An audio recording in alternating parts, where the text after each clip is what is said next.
Hi எல்லாருக்கும் வணக்கம். இன்றைக்கி நம்ம என்ன பார்க்க போகிறோம்னா காரப்பொரி எப்படி பண்ணுறதுன்னு தான் பார்க்க போகிறோம். காரப்பொரி பார்த்திங்கன்னா பீச்சுக்கு போனாலோ இல்லை துணி கடைக்கோ இல்லை எங்கேயா வெளில போனால் இது கண்டிப்பாக எல்லாருக்கும் வாங்கி சாப்பிடுவாங்க. நானே ரொம்ப வாங்கி சாப்பிடுவேன் விரும்பி.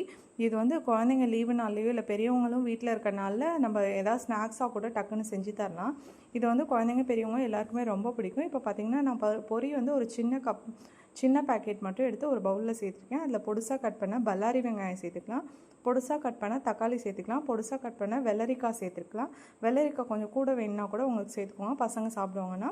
கொத்தமல்லி தழை சேர்த்துட்டு மஞ்சத்தூள் வந்து ஒரு 1/2 ஸ்பூன் சேர்த்துக்கலாம், மிளகாத்தூள் காரத்துக்கு தகுந்த மாதிரி சேர்த்துட்டு உப்பு தேவையான அளவு சேர்த்துட்டு ஒரு 1/4 லெமன் எடுத்து நல்லா பிழிஞ்சு விட்டுருங்க. பிழிஞ்சு விட்டு இப்போ எல்லாத்தையும் நல்லா கிண்டி விடலாம், நல்லா மிக்ஸ் ஆகிற அளவுக்கு.